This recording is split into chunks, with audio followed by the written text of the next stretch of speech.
Multifamily and single family investors, both listen up. This is not a market update that you want to miss.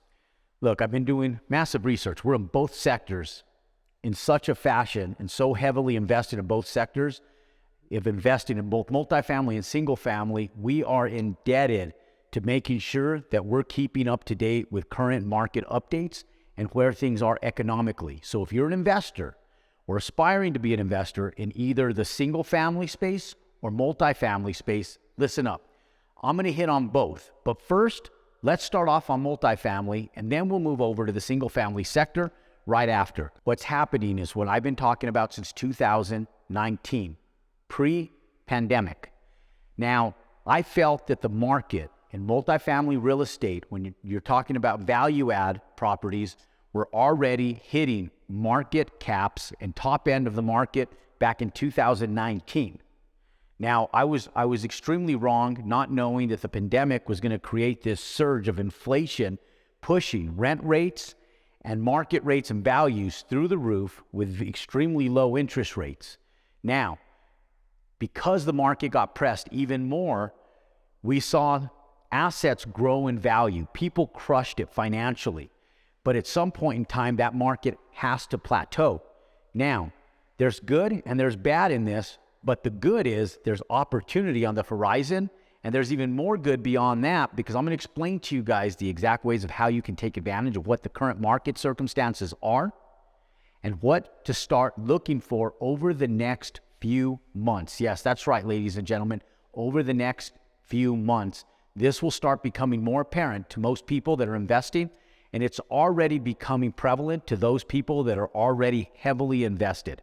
So I've been reading articles. The most recent one was from the Texas Alley, and it just gave an additional affirmation of what we've been talking about in some of the other article publications in regards to what we're talking about in economics with multifamily real estate. Now, we knew that it became a sexy word. Multifamily has become extremely sexy over the last 5 years.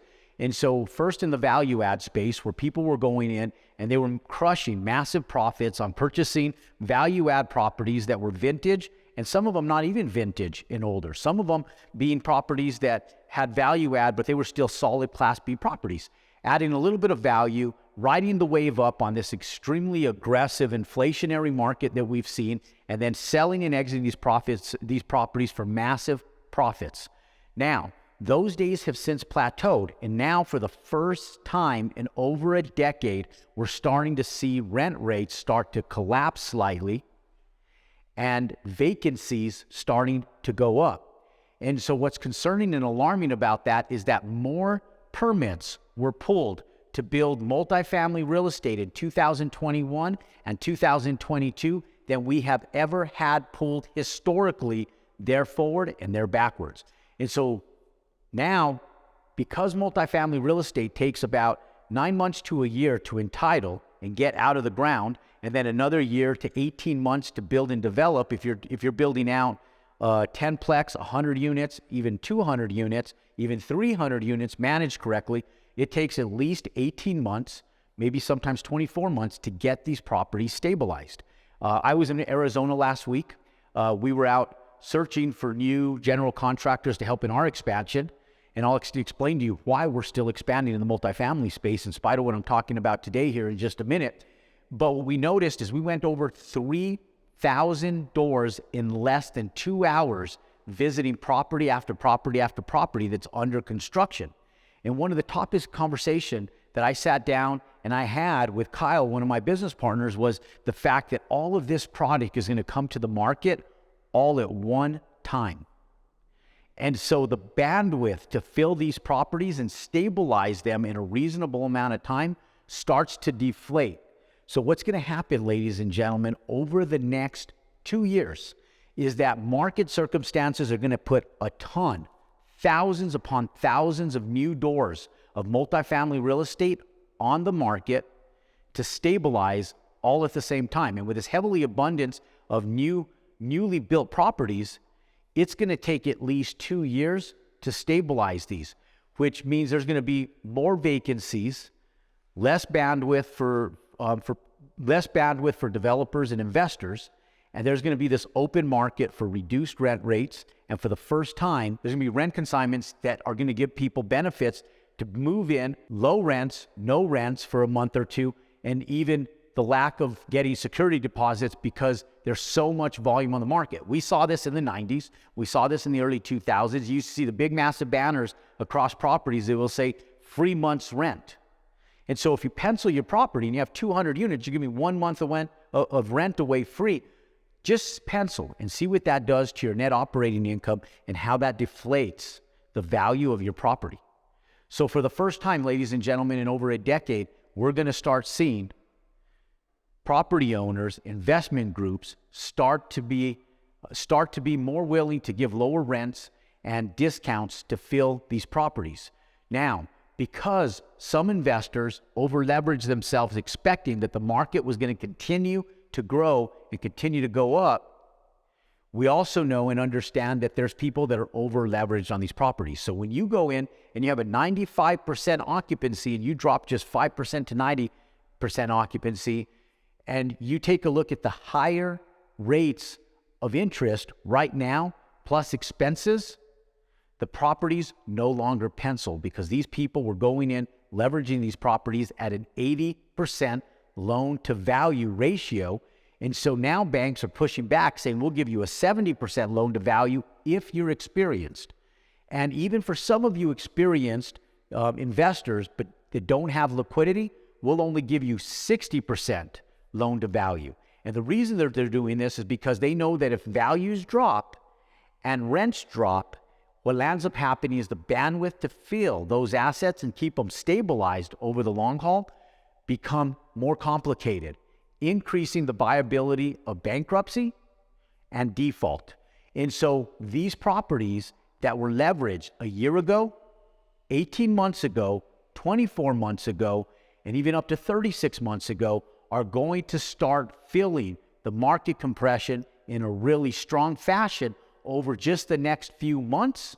And we're going to see this over the next 2 years. So value add, syndicators, listen up.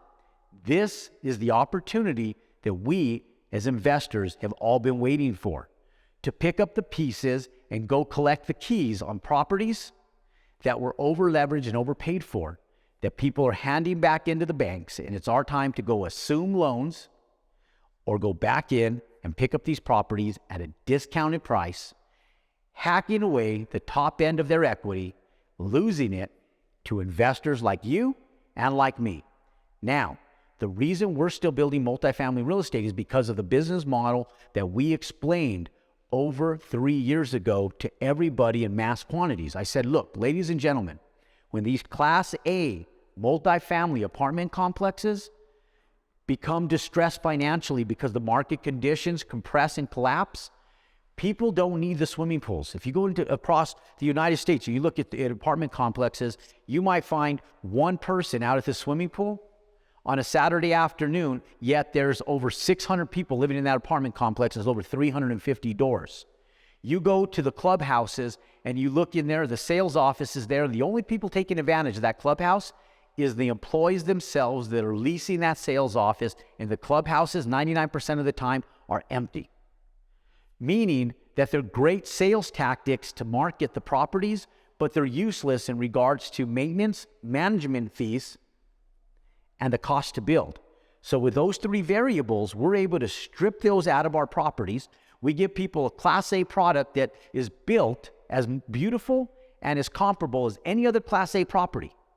While we strip out all the grass, we strip out the swimming pools, we strip out the heavy amenities, and we give them a respectful, nicely landscaped property that has places for their pets, for themselves, that's a healthy environment for them to live, but is more cost effective. So we're able to compete with rents of B-plus properties without having our property rents collapse in front of us due to current market circumstances. And what's great about this is because we build an incredible asset that's more in the affordable housing sector. That's right, affordable. Not low income, not Section 8, affordable housing.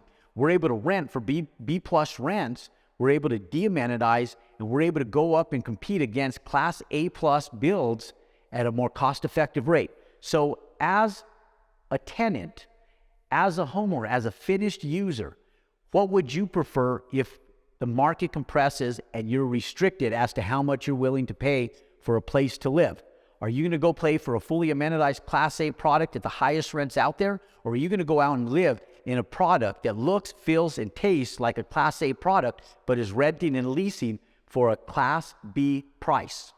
So our business model has been embraced by financial institutions, cities, and municipalities across the United States, and it's being embraced by the finished users just like you and I out in the market looking for a respectful place to live at a more cost-effective rate.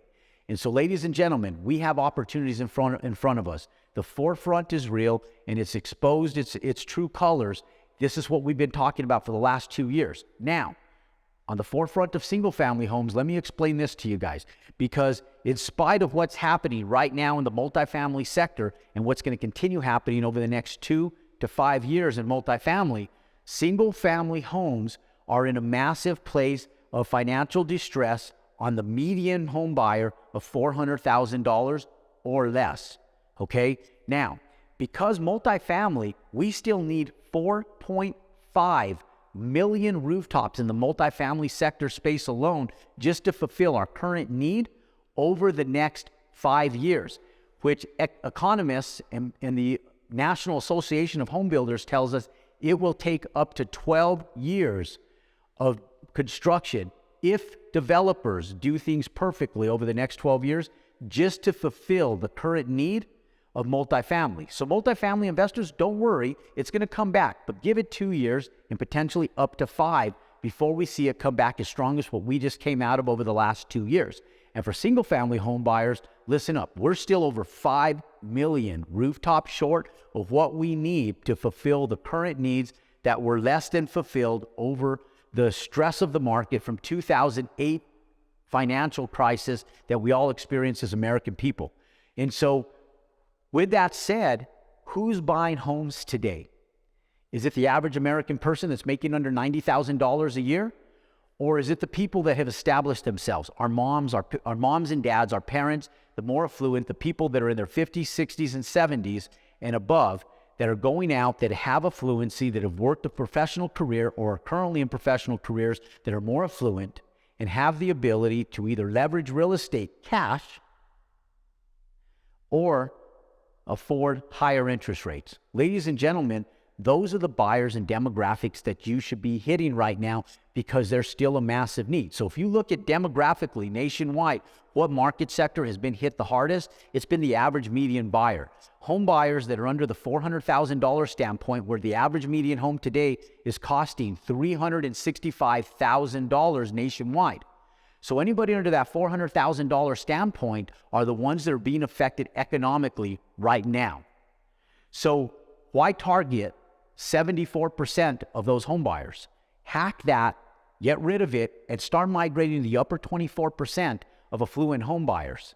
Now, the 2% of the wealthy, those people don't get affected by recessions. We don't worry about them. We don't want to be in that market sector. It's too risky. It's too small.